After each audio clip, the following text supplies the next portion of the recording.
Plus 1 mètre par endroit en Bretagne, c'est la prévision du GIEC en ce qui concerne la montée du niveau des eaux d'ici à 2100 en baie de Lancieux. L'effondrement d'une digue en mars 2020 a accéléré la prise de conscience du risque de submersion marin. C'est dans cette baie que se tenaient aujourd'hui des rencontres sur ce sujet. Faut-il résister ou accepter? Deux communes du secteur ont adopté deux stratégies bien différentes quant à leurs digues respectives. Myriam Thiebaud, Fabrice Leroy.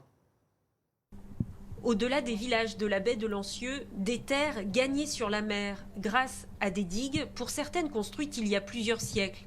Mais ici, à Bossé-sur-Mer, la digue a cédé il y a 2 ans et demi et depuis le paysage a bien changé. On a une végétation qui quasiment est composée à 100% de salicorne, qui est plutôt une plante, qui est une plante maritime. Et ici, c'était des prairies, tout simplement, sur lesquelles on avait de la fauche et de la pâture. Rien à voir avec ce que l'on peut avoir aujourd'hui. Et cette transformation, c'est en quelques mois, suite à l'apparition de la brèche. La mer a repris son domaine et l'unique maison menacée, habitée à l'époque, a été rachetée par le Conservatoire du littoral.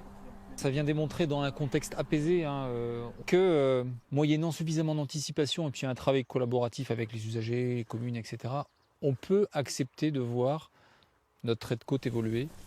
Autre digue et autre stratégie dans la commune voisine de Lancieux.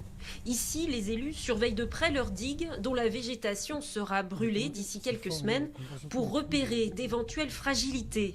Il faut reboucher les trous. Voilà, donc on fait venir nos services techniques avec leurs engins, ce qui n'est pas super sur un site comme ça, mais si on veut protéger l'espace et la population, on y est astreint et on entretient. Si la marée s'engouffre, une vingtaine de maisons sont menacées, ainsi qu'un camping et un golf. Le gérant de l'établissement souhaiterait la construction d'une nouvelle digue plus près de son terrain, mais il se prépare à d'autres hypothèses. Ce serait mieux de laisser la nature reprendre ses droits intégralement, mais dans la mesure où il y a des gens qui travaillent dans ces endroits-là et qui se donnent du mal quand même pour entretenir quelque chose, ce serait bête de tout gâcher. De vastes superficies sont classées en zone de risque de submersion, mais le niveau exact de l'élévation de la mer reste encore difficile à prévoir. Il dépend de l'intensité du dérèglement climatique.